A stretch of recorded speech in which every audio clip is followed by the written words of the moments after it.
Hello everyone and welcome to Capital Corner. आज के programme में हम बात करेंगे ट्रम्प साहब के एक मोस्ट कंट्रोवर्शियल एग्जीक्यूटिव ऑर्डर के बारे में, जिसके मुताबिक उन्होंने बर्थ राइट सिटीजनशिप को एलिमिनेट करने का ऐलान किया है। As we mentioned, President Trump signing an executive order tonight that attempts to end birthright citizenship in the United States. उनके इस इकदाम ने अमेरिका के कॉन्स्टिट्यूशन की वैलिडिटी पर सवाल उठा दिए हैं। आज के प्रोग्राम में हम ये जानने की कोशिश करेंगे कि क्या सदर ट्रम्प अपने एग्जीक्यूटिव ऑर्डर से बर्थ राइट सिटीजनशिप को खत्म कर सकते हैं। इस एग्जीक्यूटिव ऑर्डर के इमिग्रेंट्स कम्युनिटीज, स्पेशली इंडियन और पाकिस्तानी कम्युनिटीज पर क्या असरात होंगे और अमेरिका के लीगल सिस्टम में इसके क्या इम्प्लीकेशंस होंगे। क्या इस कानून के असर H1B1 वीजा होल्डर्स, स्टूडेंट्स या ऐसे तमाम लोग जो अमेरिका में लीगली मौजूद हैं पर होगा। इन तमाम बातों को जानने के लिए हमने स्टूडियो में दावत दी है सुनीला बाली जी को, जो अटर्नी हैं, कम्युनिटी लीडर हैं और अमेरिका की इमिग्रेशन के बारे में गहरी नजर रखती हैं। So let's go and let's check it out.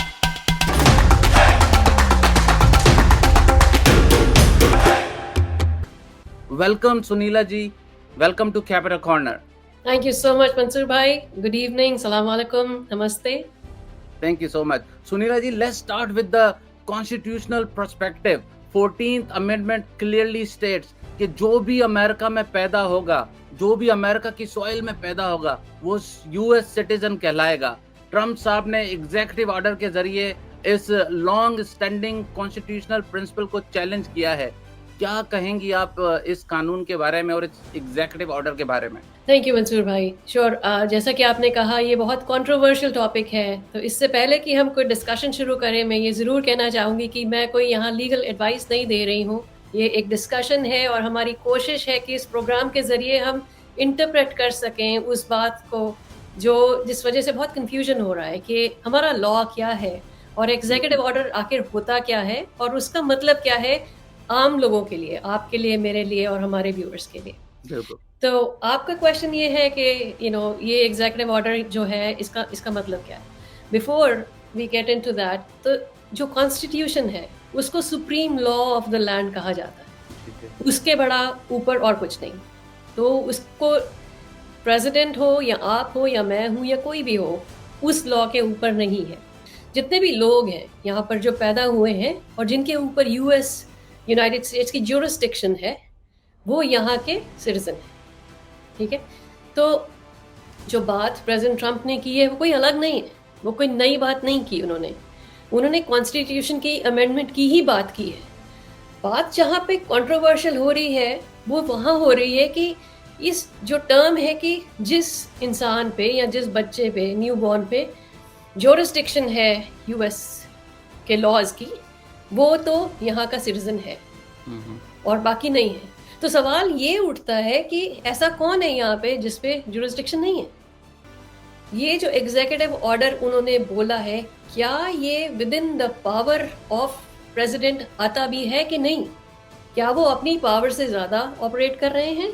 और मेरा यही आपसे सवाल था कि प्रेसिडेंट ट्रम्प ने जो एग्जीक्यूटिव ऑर्डर दिया है जिसमें वो उन्होंने बर्थ राइट सिटीजनशिप को खत्म करने का ऐलान किया है, क्या उनको कॉन्स्टिट्यूशन ने इतने पावर दिए हैं कि इस एग्जीक्यूटिव ऑर्डर पे अमल हो सकता है, या ये जो है कोर्ट में केस चला जाएगा और सुप्रीम कोर्ट की अथॉरिटी है कि वो कॉन्स्टिट्यूशनल अमेंडमेंट करें?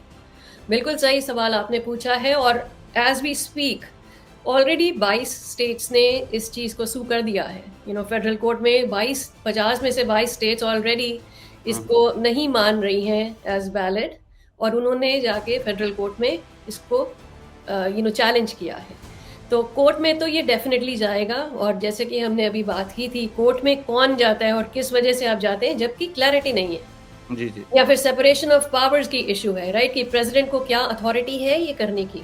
तो अगर हम इसको इस नज़रिए से देखते हैं कि ये एक नया लॉ उन्होंने बना दिया और उन्होंने कॉन्स्टिट्यूशन की जो अमेंडमेंट है 14th को, उसको इस तरह से इंटरप्रेट किया है कि पहली बात तो वो एम्बिगुअस हो गई है थोड़ी, क्योंकि वो क्लियरली बोलते हैं जिसके ऊपर ज्यूरिसडिक्शन है, तो उसमें कुछ वेगनेस नहीं है, राइट। मगर उन्होंने उसमें 2-3 और पॉइंट डाल दिए कि अगर आपका कोई भी पेरेंट यहाँ पे ग्रीन कार्ड होल्डर, जिसको परमानेंट रेजिडेंट कहते हैं लीगल लैंग्वेज में, या फिर सिटीजन नहीं है बच्चे का, तो आपको बर्थ राइट सिटीजनशिप नहीं मिल सकती। अच्छा सुनीला जी, ये तो बताइए कि एग्जीक्यूटिव ऑर्डर में लिखा क्या हुआ है? बस लोग जो हैं, लोगों में बड़ा खौफ और हरास फैला हुआ है, हमारी जी, कम्युनिटी में, स्पेशली जी, पाकिस्तानी और इंडियन कम्युनिटी जी। बहुत ज़्यादा परेशान है। तो थोड़ा-सा ये एक्सप्लेन तो करें कि एग्जीक्यूटिव ऑर्डर में लिखा क्या है? क्योंकि सारे लोग अखबार की न्यूज़ पढ़ रहे हैं कि बर्थ राइट सिटीज़नशिप खत्म हो गई है, जी। तो इसका मतलब है ना H1 वालों के बच्चों को सिटीज़नशिप मिलेगी, हुँ, ना हुँ। स्टूडेंट्स के बच्चों को मिलेगी, ना कोई विज़िटर जो आ रहे हैं उनको मिलेगी, या जिनके पास कोई दूसरे स्टेटस हैं उन्हें भी अब सिटीज़नशिप नहीं मिलने वाली है, तो वो राइट, बड़े परेशान हैं, 10-10, 15-15 सालों से, जी, 20-20 सालों से रह रहे हैं। राइट। तो क्या है क्या ये, मतलब आप थोड़ा एक्सप्लेन कीजिए, थोड़ा जी, ज़रूर। लीगल इम्प्लीकेशंस क्या होंगी इस कम्युनिटी पे? श्योर।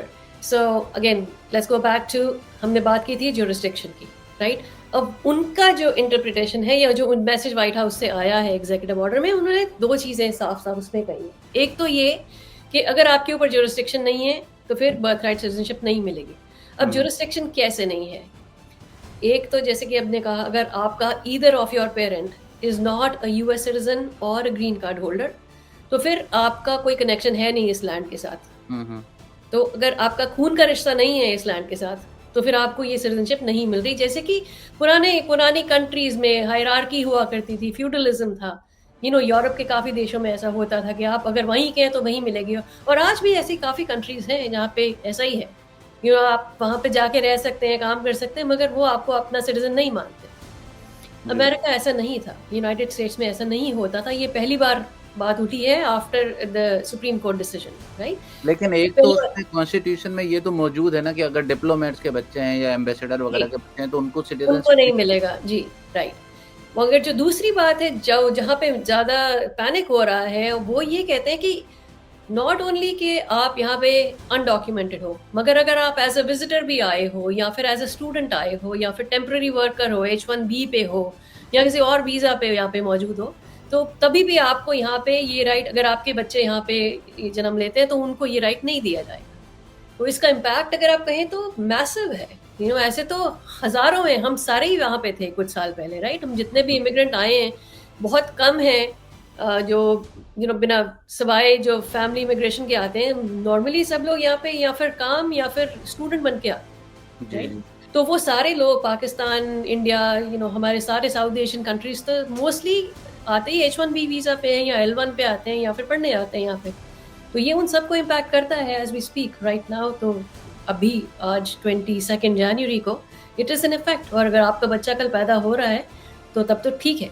मगर उन्होंने एग्ज़ीक्यूटिव ऑर्डर के 30 डेज़ का टाइम दिया है इसको इफ़ेक्ट में आने को। हुँ, तो हुँ। 19 फरवरी के बाद मान लें अगर 20 फरवरी को जो बच्चा यहाँ पैदा हो रहा है और उनके माता या पिता में से कोई अगर यहाँ का ग्रीन कार्ड होल्डर या सिटीज़न नहीं है, तो वो बच्चा यहाँ पे सिटीज़न नहीं माना जाएगा, जब तक कि ये ऑर्डर इफ़ेक्ट में है। सही, तो इसके बारे में कुछ सवालात भी हैं जो हम आखिर में सवालात पूछेंगे। हमारे जी, जी। हमारे व्यूअर्स ने काफ़ी सवालात भेजे जब हमने बताया कि आज हमारी आपसे बात होनी है। हुँ, ये हुँ। बताइए कि 22, जैसा कि आपने कहा कि स्टेट्स ने जो है लॉ सूट फाइल कर दिया है इस एग्जीक्यूटिव ऑर्डर के खिलाफ। तो क्या उनके लीगल ग्राउंड्स क्या हैं और इसका फैसला कब तक होगा फिर? मतलब ये तो नहीं है कि 4-5 साल तक चलता रहेगा जैसे इंडिया और पाकिस्तान में चलता है। तो कब फैसला हो जाएगा इसका फौरन? ये कोई मेरे एक्सपीरियंस में या मेरे नॉलेज के हिसाब से मुझे ऐसा नहीं लगता कि ये कुछ जल्दी-जल्दी होने वाली चीज़ है। आई थिंक ये बहुत थॉट आउट प्लान्ड एक एग्ज़ीक्यूटिव ऑर्डर है, और हैरत की बात मुझे ये लगी कि उनके प्रेज़िडेंट ट्रम्प के एजेंडा में या ड्यूरिंग द इलेक्शन ये कहीं बात कभी उठ के आई ही नहीं थी। और पहले ही दिन ऐसा एग्ज़ीक्यूटिव ऑर्डर आ जाना, इसने काफ़ी हलचल क्रिएट की है। और जी। ये अगेन तो एक एक जो लीगल टर्म होती है इन सब मामलों में, उसको कहते हैं स्टैंडिंग। हुँ, हुँ। कि आपको क्या स्टैंडिंग है कि आप किसी लॉ को चैलेंज कर सकें। हुँ, हुँ। तो आपका क्या बेस है कि आप कहें कि ये ठीक नहीं है या ठीक है, राइट? स्टेट्स कर रही हैं, मगर एक इंडिविजुअल जब करता है, उसको प्रूव करना होता है कि मुझे डायरेक्ट हार्म हुआ इस वजह से। हुँ, हुँ। तुमने ये लॉ बनाया, मुझे इससे डायरेक्टली हार्म हुआ, इस वजह से मेरे को स्टैंडिंग है। तो guess hmm, what that means? That means कि राइट नाउ तो किसी को हार्म नहीं हुआ, आज की तारीख में किसी को हार्म नहीं हुआ। 20 जनवरी तक इससे किसी को हार्म नहीं हो रहा है।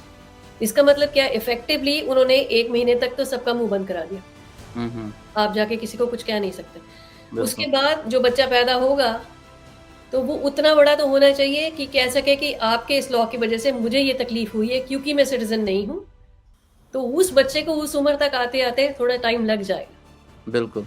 जी, तो अनलेस और भी मोमेंटम, ये एक जो मूवमेंट एक तरह का बन गया है, गेन करे, जो कि ये करेगा। सारी इमिग्रेशन लॉयर की कम्युनिटी इन्वॉल्व है, कॉन्स्टिट्यूशन लॉयर्स की इसमें कम्युनिटी इन्वॉल्व होगी, क्योंकि मुद्दा सिर्फ इमिग्रेशन का नहीं रहा, मुद्दा रहा है सेपरेशन ऑफ पावर्स का, कि आखिर प्रेसिडेंट क्या कर सकते हैं। और उसको चैलेंज करने के लिए फिर जो स्टेट्स, जैसे कि मैंने कहा 22 स्टेट्स ऑलरेडी इकट्ठा हैं, तो ये बढ़ते बढ़ते कल सुबह तक मुझे लगता है नंबर बढ़ेगा। और जैसे जैसे अमेरिकन सिविल लिबर्टीज़ यूनियन जैसी बड़ी बड़ी ऑर्गेनाइजेशन इसमें ऑलरेडी जुड़ गई हैं, तो ये आज की डेट में ये घर घर में बात हो रही है। भले आप सिटीजन हो, भले आप ग्रीन कार्ड हो, भले आप अभी आए हो, ये सबको इम्पैक्ट कर रहा है। तो ये लिटरली जैसे कहते हैं, ये लाइफ एंड डेथ की बात ही है। जी जी जी। तो इसका फैसला आपको क्या लगता है कितना अरसा लग जाएगा? क्योंकि जब तक फैसला नहीं होगा तब तक जो लोग जो हैं वो तो बेचारे परेशान रहेंगे। और ये क्लैरिटी तो आते आते आएगी। I wish I had a crystal ball, but लेकिन वो पाकिस्तान और इंडिया की अदालतें तो नहीं है ना कि 5 साल लगा देंगे, राइट? वो फैसला तो आ ही जाएगा कुछ। फैसला तो आएगा। देखिए, उन्होंने अपनी पहली जो ट्रम्प 1.0 एडमिनिस्ट्रेशन थी, उसमें भी काफी एग्जीक्यूटिव ऑर्डर इस तरह से पास किए थे, मुस्लिम कंट्रीज को बैन किया था एंड थिंग्स लाइक दैट। तो तभी भी काफी स्टेट्स से पुशबैक आई थी एंड उनको फिर फाइनली उनको हटाना पड़ा था। क्योंकि वहां पे रिपब्लिकन कुछ दोस्तों से बात हुई है, तो वो यही कह रहे थे कि भाई अपना क्या होता है कि इस बर्थ राइट सिटीजनशिप को लोग जो है बहुत ज़्यादा मिसयूज़ करते हैं। चाइना से लोग आते हैं, इलीगल लोग आते हैं अपने सिर्फ बच्चा पैदा करने के लिए, विजिटर्स आते हैं। ज़ाहिरी बात है थोड़ा बहुत इकोनॉमी को फ़ायदा होता है जो लीगली आते हैं, लेकिन जो इलीगल आते हैं वो भी सिर्फ इसी चक्कर में आते हैं कि हमारे बच्चों को एक अच्छी लाइफ मिल जाए। तो उससे स्टेट के बहुत पैसे खर्च होते हैं और बहुत ज़्यादा रिसोर्सेज जो हैं वो यूज़ होती हैं। तो यही वजह है कि ट्रम्प साहब ने जो है इस एग्जीक्यूटिव ऑर्डर को जो है उन्होंने साइन किया है और वो यही चाहते हैं कि इसमें कुछ अमेंडमेंट्स हों, क्योंकि कॉन्स्टिट्यूशन में भी मैंने कुछ एक्सपर्ट के एनालिसिस देखे थे कि वो कह रहे थे कॉन्स्टिट्यूशन में कोई पूरे तरीके से एक्सप्लेन चीज़ें नहीं है कि क्या होना चाहिए क्या नहीं होना चाहिए। तो वो यही कह रहे थे कि अगर हमारे डिप्लोमेट्स के बच्चों को अगर आप कह सकते हैं कि भाई उनको सिटीजनशिप नहीं मिलेगी, तो हो सकता है कि इस वक्त ट्रम्प साहब जो इसको उन्होंने एग्जीक्यूटिव ऑर्डर किया है और जो अदालत यही कहे कि ठीक है भाई आप लीगल जो लोग मौजूद हैं उनको देते हैं, इलीगल के बच्चों को ना दें, ये इस चीज़ की पॉसिबिलिटी है। ये किसी भी तरफ जा सकता है। और जैसे कि आपने बहुत सही एक पॉइंट उठाया कि ये अब्यूज हुआ है और ये सबको पता है, राइट? और किसी भी आर्ग्यूमेंट की दो साइड होती है, राइट? एक तरफ लोग कहेंगे ये ठीक है, दूसरी तरफ लोग कहेंगे नहीं ठीक है। और इस वजह से कॉन्स्टिट्यूशन की भी अमेंडमेंट्स हुई हैं, राइट? कॉन्स्टिट्यूशन भी तो पक्का एक ही तरफ से नहीं रहा कि एक दिन लिखा गया और फिर बस, राइट? मतलब उनके शुरू के 4 सालों में काफ़ी अमेंडमेंट्स हुई थी और आज तक टोटल 27 टाइम्स कॉन्स्टिट्यूशन अमेंड हुआ है। और there is a way to do this. इसको भी अगर अमेंड करना है और इसमें भी क्लैरिटी लानी है, उसका भी तरीका है। बट क्या वो सिर्फ एक एग्जीक्यूटिव ऑर्डर के थ्रू हो सकता है कि नहीं, that I am not sure about. That depends कि कोर्ट्स इसको कैसे इंटरप्रेट करते हैं। मगर अगर इसको वाकई एक सही तरीके से लीगली अगर हम अमेंडमेंट की बात करें, तो उसकी भी प्रोसेस है। कांग्रेस में जाती है इस तरह की रिक्वेस्ट और दोनों जो हाउसेज हैं कांग्रेस के, उसके 2/3 मेजॉरिटी में वो अप्रूवल होना होता है। उसके बाद वो सारी स्टेट्स को भेजते हैं और 3/4 ऑफ द स्टेट्स, 50 की 3/4 जितनी भी हुई, math is not my subject, तो उनको रेटिफाई करना होता है उस अमेंडमेंट को। उसके बाद वो अमेंडमेंट पक्की होती है। तो ये सालों साल चलता है, ये एक रात की बात नहीं है कि आज आपने सोचा कुछ और कल हम ये सोचेंगे और परसों ये लॉ बन जाएगा। तो ऐसा नहीं, क्योंकि अगेन बात क्या है, बात है करोड़ों लोगों के राइट्स की। बिल्कुल बिल्कुल, आई अग्री विद यू। अच्छा ये बताइए कि यहाँ पर वर्जीनिया में और डीसी मेट्रो एरिया के अलावा अमेरिका में भी बहुत ज़्यादा इंडियन कम्युनिटी के लोग जो हैं यहाँ पर रह रहे हैं, पाकिस्तानी भी रह रहे हैं, मुसलमान भी रह रहे हैं, स्टूडेंट्स भी हैं, H1 B1 पे वीज़ा पे भी लोग हैं। तो वो बहुत ज़्यादा खौफ का शिकार हैं। उनको क्या आप सजेस्ट करना चाहेंगे हमारे प्लेटफॉर्म के थ्रू, उनको क्या करना चाहिए? क्योंकि परेशानी में तो सारी तकरीबन पूरे अमेरिका के इंडियन कम्युनिटी और पाकिस्तानी कम्युनिटी है जो H1 वीज़े पे हैं। क्या उनको सजेशन देना चाहेंगे आप? सबसे पहले तो जो इन्फॉर्मेशन आप देख रहे हो उसके सोर्स पे जाओ। वो सिंपल, अगर हम कॉन्स्टिट्यूशन की बात करते हैं या अमेंडमेंट की बात करते हैं या एग्जीक्यूटिव ऑर्डर की बात करते हैं, तो उसको पढ़ो। किसी की बात सुन के रिएक्ट नहीं करो, पैनिक क्रिएट नहीं करो। और सबसे बड़ी बात जो कि एक एक जुड़ के रहो, अपनी कम्युनिटी के साथ जुड़ के रहो। आप जुड़ के रहोगे, आपकी आवाज़ ऊपर तक जाएगी। That's the major thing I want to convey, कि आप अगेन जैसे आप कह रहे थे, हमारी शुरू में बात हो रही थी प्रोग्राम से पहले, कि हमारी कम्युनिटीज़ के लोग आगे बढ़ के इतना नहीं आते हैं एक्टिवली पॉलिटिक्स में इन्वॉल्व होने को या फिर अपनी बात ज़ाहिर करने को। उसकी बहुत ज़रूरत है। उसकी ज़रूरत इसलिए कि अगर हम कुछ बोलेंगे नहीं तो कोई सुनेगा कैसे? जी और इस समय और भी ज़रूरी है कि हम सब इकट्ठा होके एक अपना मैसेज जो है, एक जुड़ के यूनाइटेड फ्रंट एक प्रेज़ेंट करें। और अगर सोचें कि आप एक कंट्री वाइड लेवल पे अगर हम एक मैसेज कन्वे कर सकते हैं, और हम बहुत सारे हैं मंसूर भाई, हमारी पॉपुलेशन अब 5% के तकरीबन आगे बढ़ गई है कंट्री में, which is a huge number. और 5% के अलावा आप ये भी तो देखें ना कि आपकी जो पॉपुलेशन है, स्पेशली जो इंडियन कम्युनिटी है, वो 70% जो इंफॉर्मेशन टेक्नोलॉजी अमेरिका में चल रही है, या टॉप 100 कंपनीज के जो सीईओज हैं, वाइस प्रेसिडेंट हैं या एग्जीक्यूटिव्स हैं, मेनली इंडियंस हैं, राइट? तो उनका पावर है।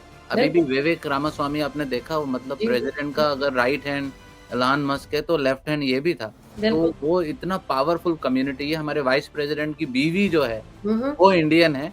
और अपना तो अगर इन लोगों को ये सारे लोग रीच आउट करें, अपने अपने बिल्कुल। रिप्रेजेंटेटिव को रीच आउट करें, तो मेरे ख्याल से शायद मसले का जो बात हल है वो बिल्कुल निकल सकता पाएँगे, क्योंकि अगेन जो जो सबसे ऊपर लोग बैठे हैं डिसीजन बनाने के लिए, उनको भी तो वही इन्फॉर्मेशन पहुँच रही है जो हम पहुँचा रहे हैं, राइट? ऐसा भी तो हो सकता है उनको नहीं अवेयरनेस है कि इस तरह से कुछ होने से क्या इम्प्लीकेशन है किसी कम्युनिटी को या ओवरऑल, राइट? जी, वो जो कह रहे हैं वो अपने हिसाब से सही फैसले कर रहे हैं। सब चाहते हैं कंट्री अच्छा हो, बड़ा हो। America is a great nation, right? जी, जी, सब बिल्कुल। सब आई मीन इससे बेहतर कंट्री कोई है नहीं दुनिया में।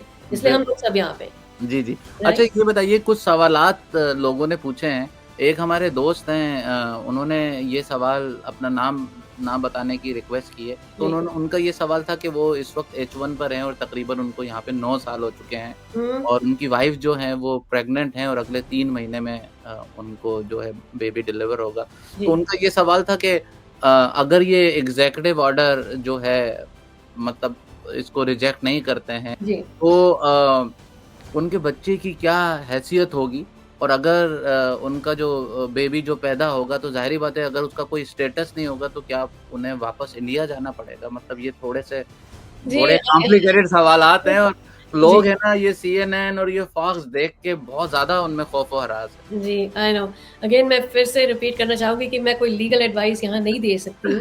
ये जी, फ़ोरम जी। ऐसा नहीं है। तो मगर ज़रूर आप एक अच्छे क्वालिफाइड अटॉर्नी को रीच आउट करें तो they will be happy. But generally speaking, अगर आज जैसे हम हैं और 3 महीने बाद की बात कर रहे हैं, तो मार्च, अप्रैल, राइट? अगर उनका बच्चा जब पैदा होता है, अप्रैल की बात है और तब तक कुछ नहीं बदला है, तो उस दिन को उस बच्चे को सिटीज़नशिप नहीं मिलेगी। क्या एग्ज़ैक्टली होगा हम अभी राइट नाउ नहीं कह सकते, क्योंकि ये बहुत अभी कन्फ्यूज़न वाली स्टेट हो गई। तो बेसिकली वो बच्चा is a resident without being a citizen.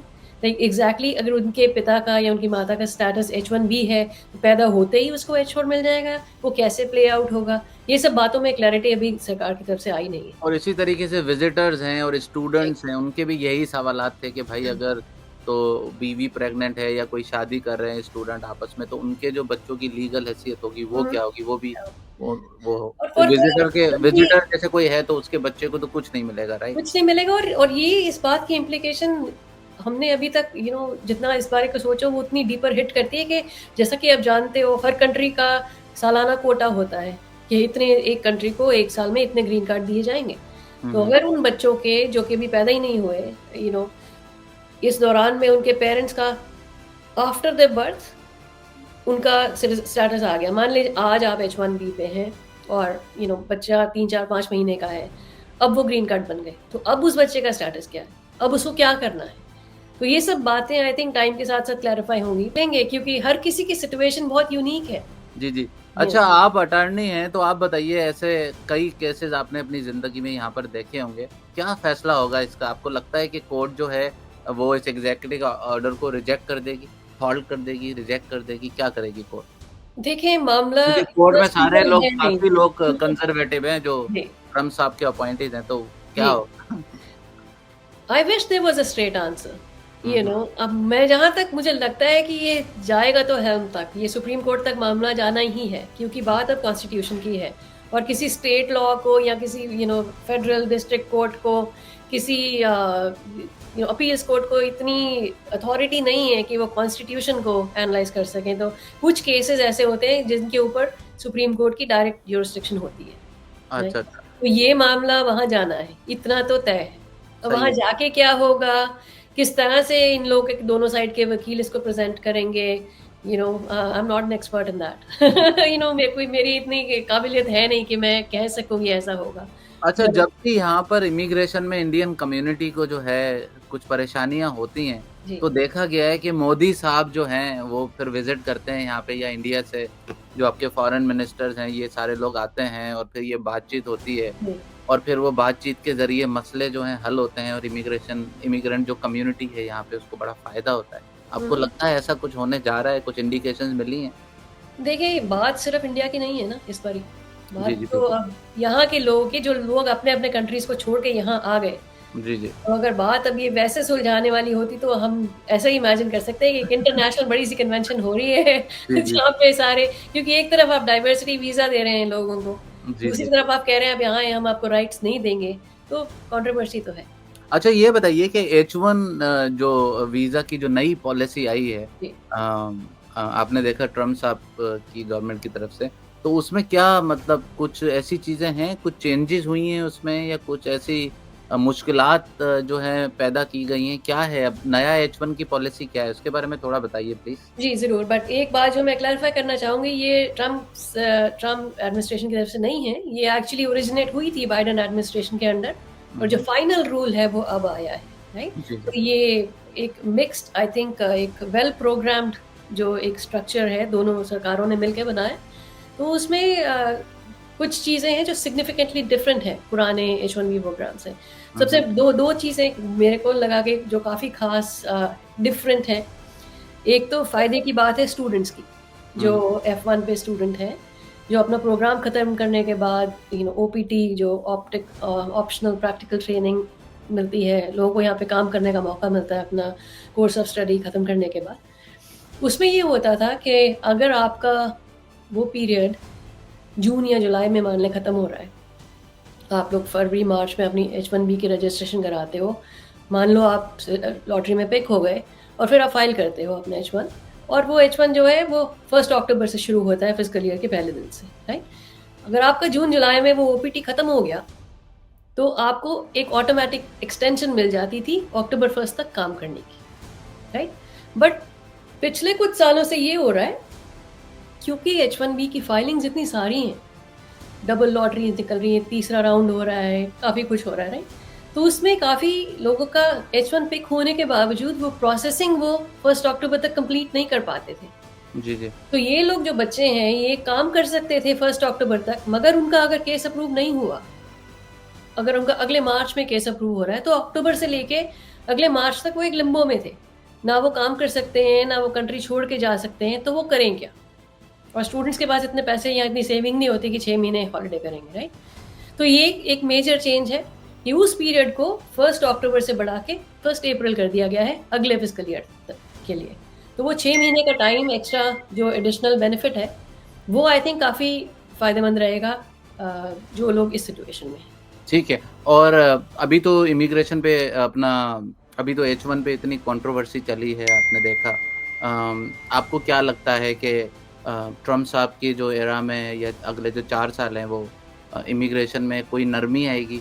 वैसे लग तो नहीं रहा है, लेकिन फिर भी ये सवाल पूछना बनता है, क्योंकि काफ़ी लोग बीच में खुश थे, H1 पे बात हो रही थी, तारीफ़ें हो रही थी, इंडियन कम्युनिटी की तारीफ़ें हो रही थी, और सबसे ज़्यादा अगर H1 पे कोई मसला होगा तो नुकसान भी इंडियंस को ही होना है, पाकिस्तानी तो हमारे 100 लोग भी नहीं आते। उतने नहीं है, मगर अभी प्रेसिडेंट ट्रम्प ने आज या कल भी वो लाइव गए थे, तो उन्होंने फिर भी कहा था कि वो लीगल इमिग्रेशन के खिलाफ नहीं है। बिल्कुल। वो चाहते हैं लोग आए। ये हम सब जानते हैं कि ये कंट्री टेक्नोलॉजी पे बेस्ड है। ये कंट्री इमिग्रेशन की वजह, इमिग्रेंट्स की वजह से उनका काफ़ी योगदान है इस कंट्री को प्रोग्रेशन की तरफ लेके जाने के लिए। तो मुझे नहीं लगता कि प्रेसिडेंट ट्रम्प के कहीं पे भी बात में से ये जाहिर हुआ हो कि H1 बंद कर देंगे या उसको रिस्ट्रिक्ट कर देंगे। हाँ, वो बदलेगा और वो बदल ही रहा है, जब से आया है H1 प्रोग्राम कुछ ना कुछ चेंजेस आ रहे हैं। चेंजेस आ तो रहे हैं। जैसे जिसके उनका गोल क्या है, हर चीज़ को एनालाइज़ करने के पहले अगेन मैं ये कहती हूँ कि सोर्स पे जाएँ। आप हमेशा आप न्यूज़ को मत देखें, आप सोर्स को देखें। क्योंकि सही है, न्यूज़ जो है वो किसी ना किसी की इंटरप्रिटेशन है, सही है। राइट? हम भी किसी चीज़ को सुन के उसकी एक एक्सप्लेनेशन अभी यहाँ कर रही हूँ। मैं तो कोई एक्सपर्ट नहीं हूँ। जी, जी। इस तरह के मुझे सब कुछ पता होगा, राइट? सिमिलरली आपके जो सवाल हैं या जो लोग क्वेश्चन कर रहे हैं, वो हमारे एक्सपीरियंस के उससे जनरेट हो रहे हैं कि मुझे ये पता है, ये इन्फॉर्मेशन मेरे दिमाग में आई, तो ये क्वेश्चन है। जी, जी। मगर वो सोर्स से काफ़ी जुदा होता है और कभी-कभी। इसीलिए आपने शुरू में डिस्क्लेमर भी दिया। अच्छा, लास्ट सवाल आपसे बनता है, बल्कि सवाल नहीं, आपका मैसेज ऐसे लोग जो परेशान हैं, जो अपसेट हैं या जिनको फ्यूचर जो है अपना खतरे में नज़र आ रहा है या जो ट्रम्प साहब की इमिग्रेशन पॉलिसी से खुश नहीं हैं हुँ, हुँ। या ऐसे लोग जो बर्थ राइट सिटीज़नशिप का जो एग्ज़ेक्युटिव ऑर्डर है या उसकी एलिमिनेशन से उनको परेशानी हो रही है और उन्हें लग रहा है कि अब उनका फ्यूचर जो है उन्हें कहाँ लेकर जाएगा, उन्हें क्या मैसेज देना चाहेंगे आप? मैसेज अगेन मैं फिर से मैसेज वही रिपीट करूँगी कि आप सोर्स पे जाएँ। आप प्लीज़ इन्फॉर्मेशन को वहाँ पे पढ़ें जहाँ से वो ओरिजिनेट हो रही है। उसके अलावा कम्युनिटी में ऐसे बहुत लोग हैं जो एक्चुअली हेल्प करना चाहते हैं। तो रिसोर्सेज़ को रीच आउट करें। आप ऐसे काफ़ी लॉयर्स हैं जो वेबिनार्स कर रहे हैं। सोशल मीडिया पे भरी पड़ी है इस तरह की इन्फॉर्मेशन। इंस्टाग्राम पे लोग अपने मैसेजेस डाल रहे हैं। तो इन्फॉर्मेशन है, उसको इन्फॉर्मेशन को लेके रिएक्ट नहीं करें। पैनिक में नहीं जाएँ क्योंकि उससे कुछ हल होने वाला नहीं है। आप अगर आप इस सिचुएशन से डायरेक्टली अफेक्टेड हो, if you are in the family way, तो ज़ाहिर सी बात है वो कैसा महसूस होगा मैं सोच सकती हूँ, राइट? जी, जी। मगर एट द सेम टाइम उससे कुछ हल नहीं हो रहा है। तो अब हम एक ऐसे मोड पे हैं जहाँ हमें नहीं पता, ये एक तरह का फोर्क आ गया कि अब किधर जाएँ? जी, जी। मगर अगर कुछ नहीं पता होता तो एक बैक स्टेप लेके सबसे पहले तो अपना ख्याल रखें, अपनी मेंटल हेल्थ का ख्याल रखें और जी। फिर रीच आउट करिए सोर्सेज़ को। बहुत लोग हैं, मंसूर भाई का चैनल, आई मीन कितना बढ़िया काम आप लोग कर रहे हो। आप प्रोग्राम के थ्रू अच्छी इन्फॉर्मेशन लोगों तक पहुँचा रहे हो और बाकी काफ़ी लोग हैं जो मदद करना चाहते हैं। तो reach out to the right sources and to the right resources who genuinely want to help. अच्छा सुनीला जी, अगर आपको कुछ लोग कांटेक्ट करना चाहें या आपको ईमेल करना चाहें, तो क्या आप अपना नंबर या ईमेल या कंपनी की इन्फॉर्मेशन हमसे शेयर करना चाहेंगी?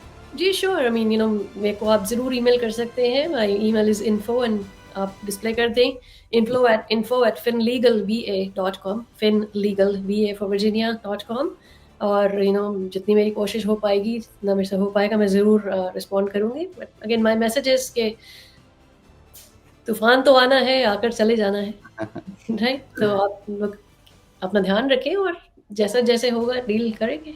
हाँ, जैसा कि वो अल्लामा इकबाल का शेर है कि तंदे ओ बादे मुखालिफ से ना घबराए अकाब, ये तो चलती है तुझे ऊँचा उड़ाने के लिए। बिल्कुल, जी। बिल्कुल। तो दोस्तों, आपने हमारा प्रोग्राम सुना, उम्मीद है आपको प्रोग्राम पसंद आया होगा। जैसा कि सुनीला जी ने बोला कि ट्रम्प साहब जो हैं वो लीगल इमिग्रेशन के खिलाफ नहीं है, वो इल्लीगल इमिग्रेशन के खिलाफ हैं।